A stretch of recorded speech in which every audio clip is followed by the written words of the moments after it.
আসসালামু আলাইকুম, আশা করি সবাই ভালো আছেন। আজকে আপনাদের সাথে শেয়ার করব মজাদার মাশরুম মোমো কিংবা ডাম্পলিং অথবা ডিমসাম রেসিপি, তাও আবার স্টিম করা ছাড়া। উপর দিয়ে থাকবে ক্রিস্পি এবং ভিতর দিয়ে থাকবে জুসি জুসি। তো চলুন কথা না বাড়িয়ে আমরা রেসিপিটা দেখে ফেলি। তো এদিকে আমি মাশরুম নিয়ে নিয়েছি। এখানে আমি মাশরুম ক্যানটা ব্যবহার করব, কারণ আমাদের এইদিকে ফ্রেশ মাশরুমটা পাওয়া যায় না। আপনাদের ওইদিকে থাকলে অবশ্যই চেষ্টা করবেন ফ্রেশ মাশরুমটা নেওয়ার জন্য। আর ফ্রেশ মাশরুম না থাকলে আপনারা এরকমের একটা ক্যান নিয়ে নিতে পারেন। যে কোনো সুপার শপের মধ্যেই কিন্তু আপনারা মাশরুম ক্যানগুলা পেয়ে যাবেন। এই ক্যানগুলার প্রাইস পড়বে 115 থেকে 120 টাকার মধ্যে। তো আমি কথা বলতে বলতে ক্যানের ঢাকনাটা খুলে নিয়েছি। তারপর একটা বোলের মধ্যে আমি মাশরুমগুলা ঢেলে নিলাম। আর একটা ক্যানের ভিতরে প্রায় 12 পিসের মতন মাশরুম থাকে। মাশরুমটা ঢেলে নেওয়ার পর মাশরুমটা বেশ ভালো করে 2-3 বার পানি দিয়ে ধুয়ে নিতে হবে, কারণ এগুলার ভিতরে মাঝে মাঝে বালু পাওয়া যায়।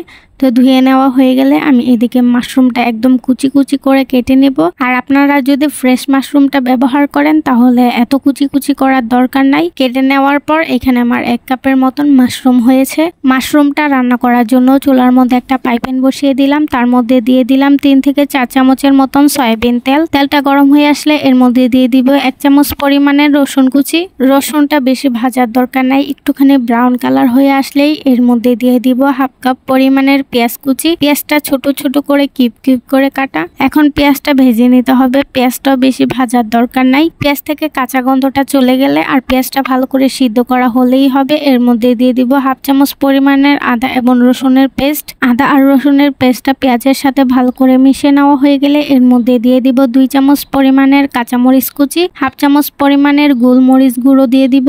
তারপর আবার সবগুলো উপকরণ ভালো করে মিক্স করে নিব। তারপর মাশরুমগুলা দিয়ে দিব। মাশরুমগুলা দিয়ে দেওয়ার পর 1 থেকে 1.5 মিনিটের মতন ভালো করে ভেজে নেব। তারপর দিয়ে দিব স্বাদ মতন লবণ, 2 থেকে 3 চামচের মতন সয়া সস। ঢেলে দেওয়ার কারণে সসটা একটুখানি বেশি পড়ে গেছে। তো যাই হোক, এখন ঢাকনা দিয়ে ঢেকে 5 থেকে 6 মিনিটের মতন ভালো করে রান্না করে নিতে হবে। তো এদিকে আমাদের মাশরুমের পুরটা তৈরি করা হয়ে গিয়েছে। আর এদিকে উপরের শীটটার জন্য একটা ডো তৈরি করে নিব। একটা বোলের মধ্যে নিয়ে নিলাম 1.5 কাপ পরিমাণের ময়দা। এখানে কিন্তু আপনারা ময়দার পরিবর্তে আটাটাও ব্যবহার করতে পারেন। দিয়ে দিব স্বাদ মতন লবণ। লবণটা একটুখানি মিক্স করে নিব।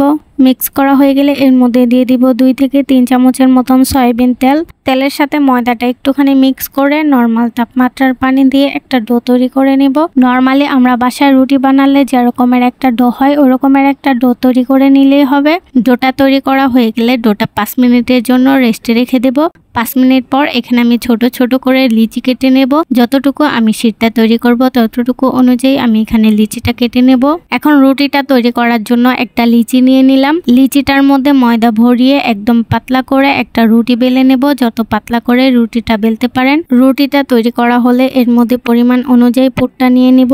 এখন আপনারা একদম খেয়াল করে দেখবেন আমি কিভাবে ডিজাইনটা করতেছি। 2 সাইড থেকে ভেঙে তারপর কুচি কুচি করে আমি ডিজাইনটা করে নিতেছি। এটা বলে বোঝানো যাবে না, আপনারা খেয়াল করলেই বুঝতে পারবেন আমি কিভাবে ডিজাইনটা করে নিতেছি। তো একইভাবে আপনারাও ডিজাইনটা করে নেবেন। তো এদিকে কিন্তু আমার মোমো শেপটা দেওয়া হয়ে গেছে। তো একইভাবে আমি আপনাদেরকে আরেকটা তৈরি করে দেখাবো। আর যদি আপনারা একান্তই না পারেন তাহলে ইউটিউবের মধ্যে চার্জ দিলেই কিন্তু এরকমের অনেক টিউটোরিয়াল পেয়ে যাবেন। ওইখান থেকে কিন্তু মোমোর ডিজাইনগুলো দেখে নিতে পারেন। তো এদিকে কিন্তু এই মোমোটা তৈরি করা হয়ে গেছে। তো আমি যেটা প্রথমে বলেছিলাম আজকে কিন্তু আমি মোমো কোনো স্টিম করব না। তো চলুন আমি কিভাবে কি করে দেখিয়ে ফেলি। তো এদিকে আমি একটা চুলার মধ্যে পাইপ্যান বসিয়ে দিলাম। তার মধ্যে 1 চামচের মতন সয়াবিন তেল নিয়ে নিলাম। আপনারা বাটারও নিতে পারেন। তেলটা পুরো পাইপ্যানের মধ্যে ভরিয়ে নিব। তারপর এর মধ্যে মোমোগুলা দিয়ে দিব। মোমোগুলা দেওয়ার পর মিডিয়াম লো হিটে 30 থেকে 40 সেকেন্ডের মতন মোমোগুলা একটুখানি ভেজে নেব। মোমোগুলা একটুখানি উল্টিয়ে দেখবেন। মোমোগুলার নিচ দিয়ে যখন দেখবেন একটুখানি ব্রাউন কালার হয়ে আসছে তখন এর মধ্যে দিয়ে দিব পানি। এখানে আমি 3 থেকে 4 টেবিল চামচের মতন দিয়ে দিয়েছি। তারপর ঢাকনা দিয়ে ঢেকে 2 মিনিটের মতন মোমোগুলা রান্না করে নিব। আর আঁচটাও কিন্তু থাকবে মিডিয়াম লো হিটে। তারপর ভালো করে পানিটা শুকিয়ে নিলেই কিন্তু আমাদের মোমোটা তৈরি করা হয়ে যাবে। ভিতর দিয়ে থাকবে জুসি এবং বাহির দিয়ে থাকবে ক্রিস্পি। আর এই মোমোটা খেতে কিন্তু ভীষণ মজা। তো অবশ্যই বাড়িতে ট্রাই করে দেখবেন। আর বাচ্চাদের কিন্তু ভীষণ পছন্দ হবে এই মোমোটা। তো অবশ্যই বাড়িতে ট্রাই করে দেখবেন। আর আমার ভিডিওটা ভালো লাগলে অবশ্যই আমার চ্যানেলটা সাবস্ক্রাইব করে পাশে রাখা বেল আইকনটা বাজিয়ে রাখবেন। তো আজকের জন্য বিদায়। সবাই ভালো থাকবেন, সুস্থ থাকবেন। আল্লাহ হাফেজ।